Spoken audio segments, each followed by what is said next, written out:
Good morning and welcome to Fibertown. I'm Emily, Chain of Fools, on Ravelry and Fibertown on Instagram. And here we are. This is Alice, who you all haven't seen in a while. Yay! This is episode 53. And it is, let's see, Saturday the 15th of February, which is an unusual time for me to record, but I have been sick this week and missed my usual day. I'm mostly better, but not all the way, so forgive me if I cough today. Yes, so you can find this podcast wherever you are currently watching it. My blog is www.fibertown.blogspot.com, fiber with an R-E. And thank you for the Valentines that I received yesterday on Ravelry. That was super, super nice. And I want to say welcome to two ladies who joined the group and introduced themselves. Those are Wentworth Sankey, who's Kitty from New Orleans, and she's juggling a lot of different stuff. Grad school, a toddler, and she does lots of different crafts. Welcome to you, Kitty. And we also have Fads, who is Bonnie from Pennsylvania, and Bonnie is a university professor who lives on a very large farm. I think she said 70 acres. With horses and her Doberman, and she's getting sheep soon, which is very cool. Bonnie, have you seen the Knit Spin Farm podcast? If not, you should go and check it out. That's with Joanna Spring, and she just did a really cool episode about lambing and learning about that process. So, yay! So let's see. Today we have finished objects, works in progress, spinning, lots of spinning, and a little bit of miscellaneous, but I think it's going to be a shortish episode. Sorry, people are pinging me. All right, anywho, it is snowing right now like crazy, and we are under about 1.5 feet of snow here in the DC area, so it's been an interesting week all around. Alice is not too, hi, she's down here on her lambskin that used to belong to my kiddos when they were infants, and now the doggy's taking it over. Anyway, so yeah, it's snowing, and I've been getting a fair amount of crafting done. Oh, the one day I was sick, I didn't feel much like crafting at all. Oh, hello. So before we get into all of that, let me just remind you of our ASPCA fundraiser that is going on. I've started an actual dedicated thread. Hey, that's my water. Don't drink that. A dedicated thread in the Fibertown Ravelry group for checking that out. We have 2 awesome prizes so far. Let's see, we have Memers, who's donated a skein of rainbow Lawrence laces, and we have a $25 Etsy gift card also up for grabs. So just a small donation is all you need, $1 to start. Between $1 and $5 gets you 1 entry. Every subsequent $5 gets you a second entry. So check that out. There's a thread, so go and look at that. What else? Oh, we have a couple of coupon codes. One is for Victoria Blues patterns. Let me look at what that is. The code is 12th Arrow, and it's $1 off all of February on her patterns. And the other one is Knitting Geisha, who has an Etsy store, and her code is Fibertown10, all caps, Fibertown. And that is 10% off on her very cute bags through the 1st of March. All right, let's get right into finished objects. Yeah, I'm flashing my purple today. I can hide it if I part it on the other side, or I can show it off. And I'm wearing my Old Town knit out of Blue Moon BFL Sport, which is nice and cozy. All right, finished objects. Finished objects. Okay, well, let me show you this one first. Dun, dun, dun, dun. These are my Patton's Croy, Singing the Blue socks. These are for me, and now I'm going to wear them because I've shown them to you guys, so they're a perfect little snow day sock. These are my usual sock recipe, 64 stitches with my bottom heel gusset. This particular batch of Croy was very splitty. I didn't the other Croy I've knit, I didn't notice it was so splitty. So there were several times when I had to tank or drop down or whatever, because I did a lot of movie knitting, so I had some drop stitches, and it was not fun to pick it back up. It was also very grabby, almost like there's mohair in there. I know there's not, but anyway, let's hope that's just a bad batch of Croy. And these are my amazing Boston Terrier sock blockers made by Jay Banducci. Is it Judy? I think it's Judy. I'm terrible at names, but yes, I love them. This is my first time using them. Yay for socks. I also have, let's see, I wanted to knit my husband a hat for Valentine's Day.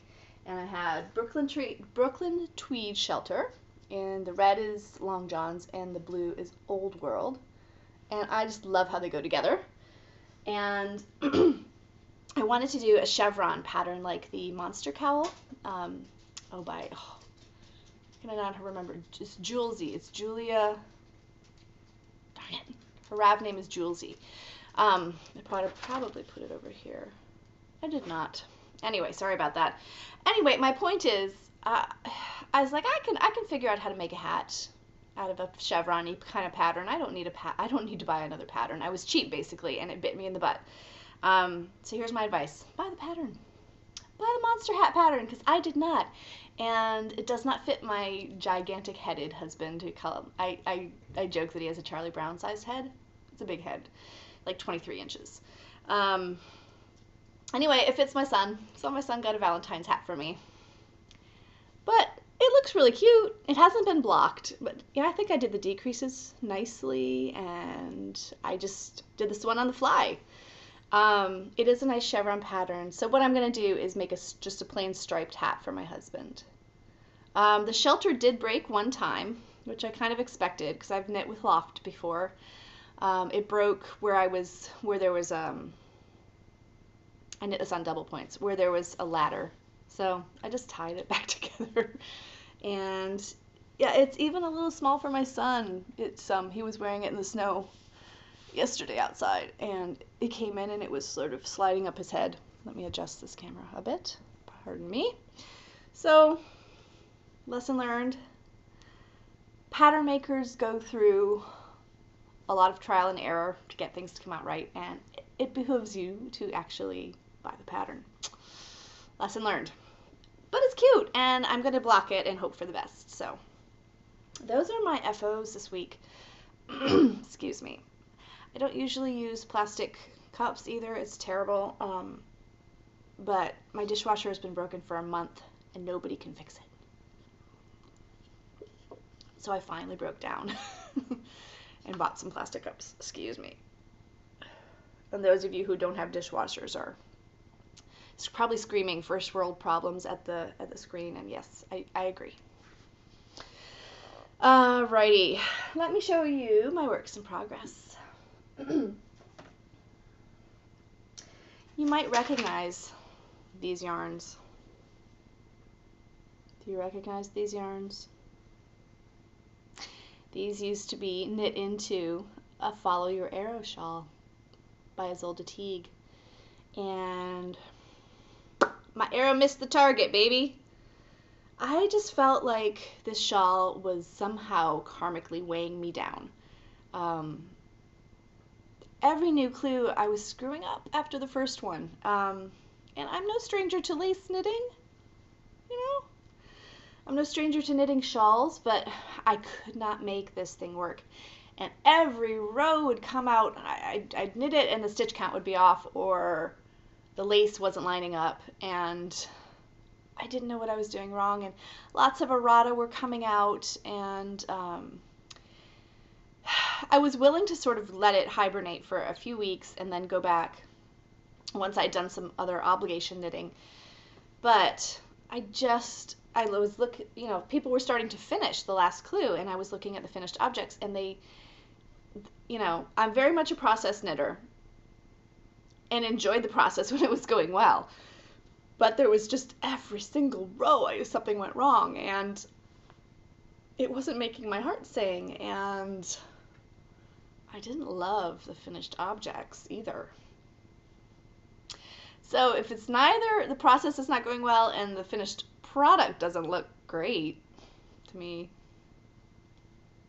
that's not a winning situation. So my hazelnuts will get used for something else. Don't know what, don't know when, but it's great yarn, so there you go. All right, so that is done, and I feel relieved. I do. I don't regret frogging it at all. Okay, I have a few other works in progress. I have a snuggle. This is grandmother's favorite dishcloth, and I'm holding 5 yarns together, and it's horrible. I'm knitting it on size 17 Addies, and doesn't that look like some sort of medical catheter kind of thing on the needle? It's kind of cool though. Look at the join. It goes directly from, I mean, there's no catch there whatsoever. But it is funky to knit with. Let's see, I'm holding, oh my goodness, a travesty of different yarns together. I think this is Encore, Encore, Encore, Red Heart, Vanna's Choice. And these were all in the pile of acrylic that was given to me by my friend Leanne, Espresso Knitter, whom you met the other day, at the other podcast.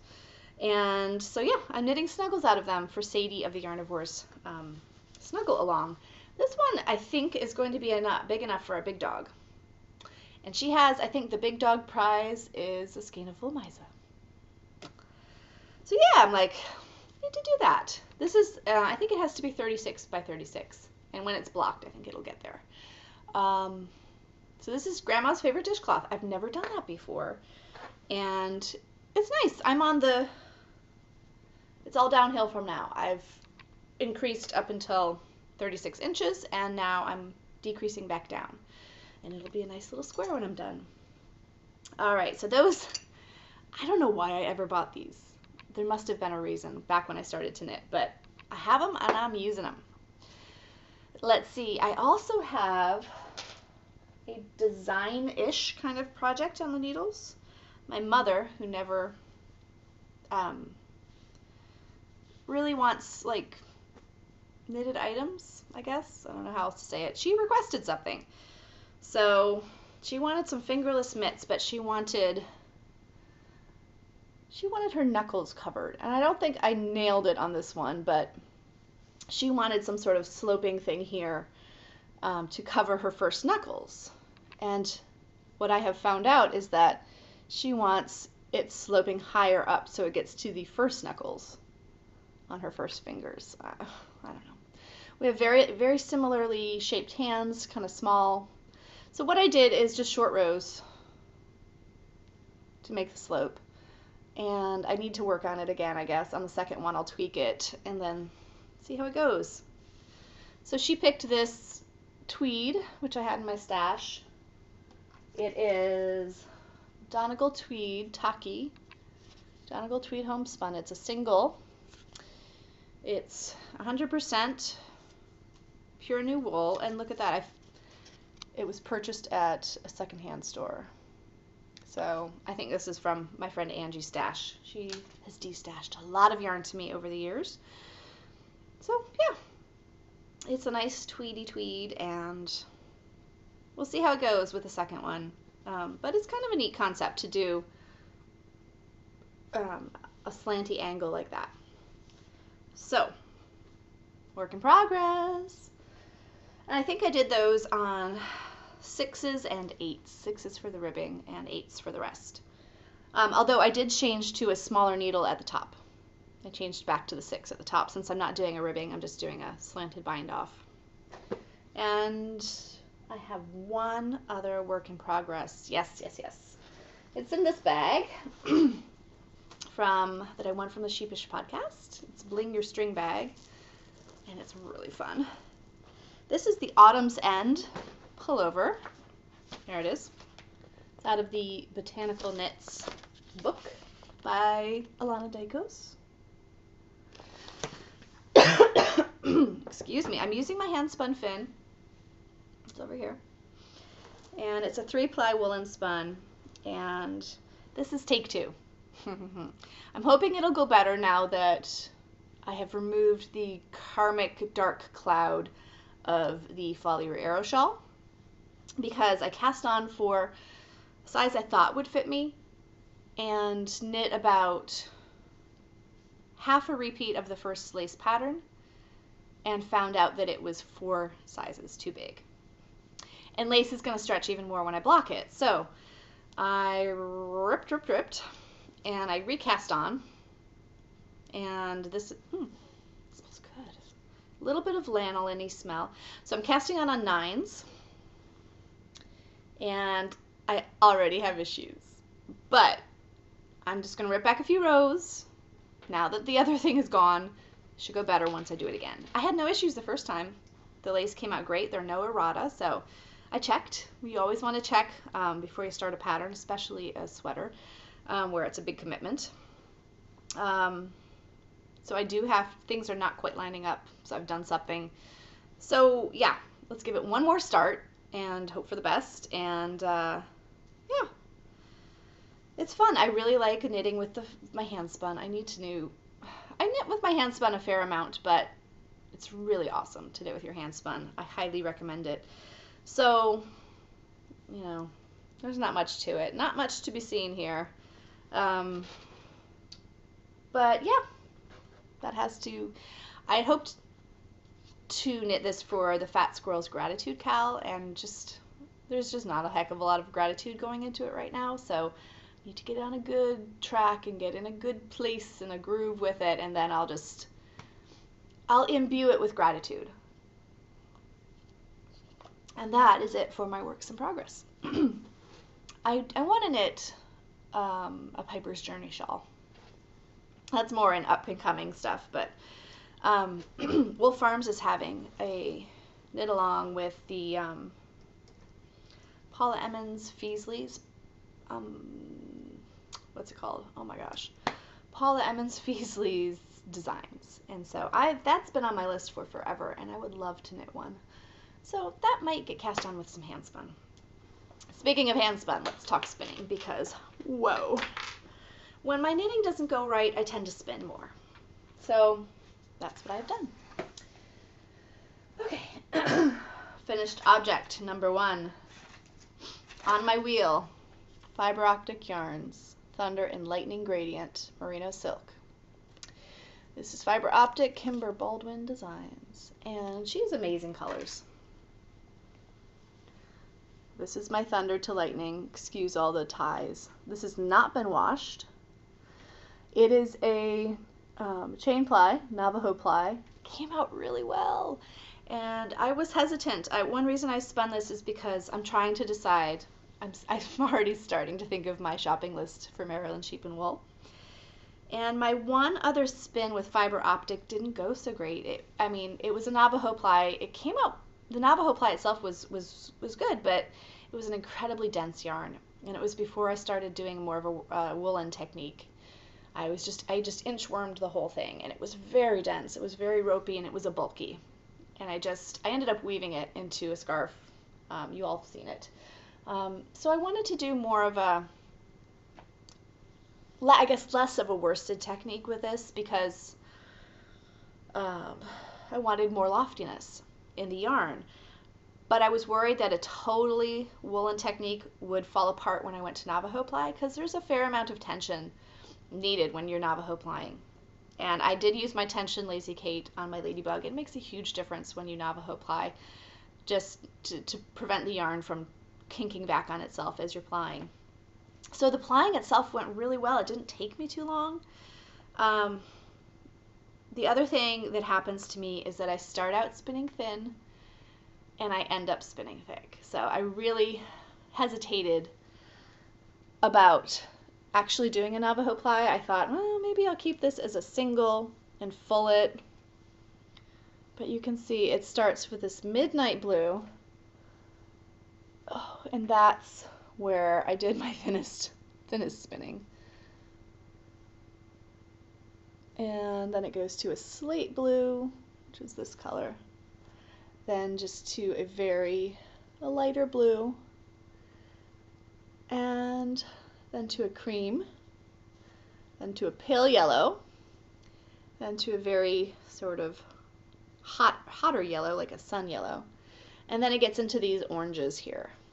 So, came off the wheel very balanced. sort of. It's got a bit of a twist to it. But it feels great. It's not too dense, which was my goal. So I'm pleased. And I have about 230 yards pre-wash. So actually it was about 234 pre-wash. So I'm thinking probably around 230 after the bath.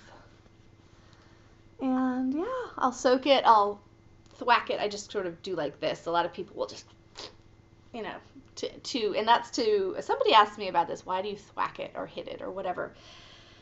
That's to distribute any energy that might be twist energy that's built up in certain places in the yarn and distribute it more evenly around the skein.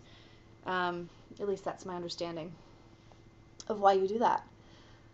This won't need too much, and it really does seem to work. So there we go. Thunder to lightning, baby. It has a gorgeous sheen to it from the silk.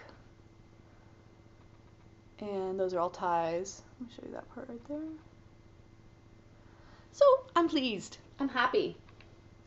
That's my first spin. My second one, oh my goodness. The obligatory black box of chocolates from Gourmet Stash. Now this had a little over 2 ounces of truffles.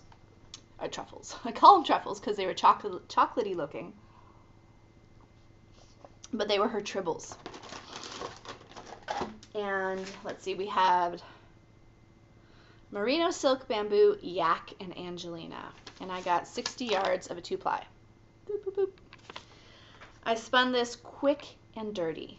Quick and dirty. And what I ended up with, is just luscious. This has not been washed either. I spun this on my wheel. And these were my first tribbles. I've been a Poonie girl up until now. And these are my first tribbles that I've done. And this is still quite energized. Not too much, but it's so lovely. So much fun to spin. And as I was spinning it, I noticed sort of the genius of how these are made. Which, you know, they're very pretty to look at. But once you start working with her stuff, there's always a surprise, and it's a pleasant one every single time. So this was salted caramel. See that? Raspberry cream. There's some pink. And then mint truffle. And I used, of course, sort of a thick and thin woolen technique. Again, because I like it. And you can spin quick. And I lined things up more or less. I started with the salted caramel. Then I attached the raspberry cream to that, and then the mint truffle. And I spun it straight, three of those truffles straight. And then I did the same thing on the second bobbin, and I two-plied it. And there are a few places where they overlapped a little bit. Oops. Sorry, that's my phone. I'm a Harry Potter nerd. So anyway, a couple places where they overlapped a little bit, but it just came out great. I'm very happy with it. And this was my Valentine's gift to myself. So I spun this last night. And it's really, really great stuff. Focus, please. So 60 yards of a 2-ply. I don't know what it's going to become. There's some of that salted caramel. But the camera doesn't do the chocolatey goodness of this justice. And it was lovely. Just really nice. So, what could I do with 60 yards? Could be a great baby thing. We'll see. Yum, yum, yum, yum. Going back in its box. I have one other Gourmet Stash spin, but before I show you that, let me show you. I got a bobbin. This is purple BFL silk that I dyed, and I have about 8 ounces of it, and I'm just doing an ounce, putting it on a weaving bobbin, and storing it. And this will all get plied together eventually, and we'll see what I get with the yarn. The idea was that I was going to make a Viajante by Martina Baim out of this, maybe when I'm traveling this summer. We'll see. We'll see what kind of yarn I get. We'll see what kind of yardage I get. I'm not taking pains to spin it too thinly, so we'll see. And yes, you pronounced Martina Bame's name like Bame. I heard an interview with her on the is it the Knotted Bag podcast? She does really interesting interviews with folks. Sorry about this. It was purple hair.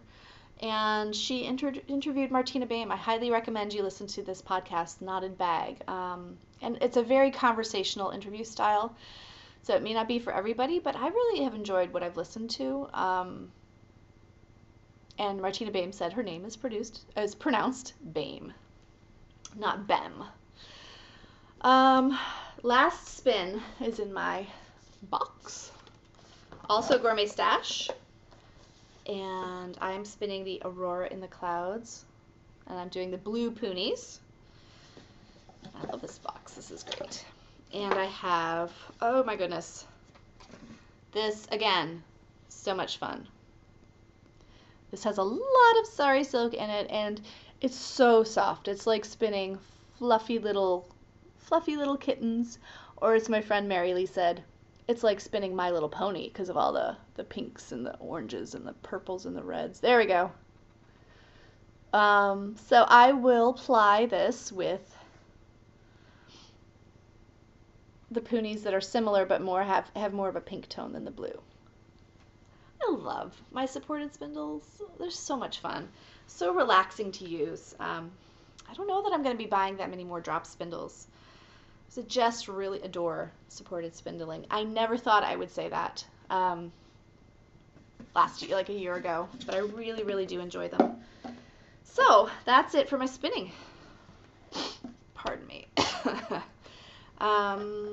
Okay, so we are almost out of stuff to talk about. Did I talk about everything? I think so. Ravelenics. Just not paying it much mind myself. Can't really get into the games this year. I don't know, I don't watch a lot of TV, but whenever I do turn on the TV to try to find the games, I don't know, they're just not there when I'd expect them to be playing. I did watch a little figure skating, but that's about it.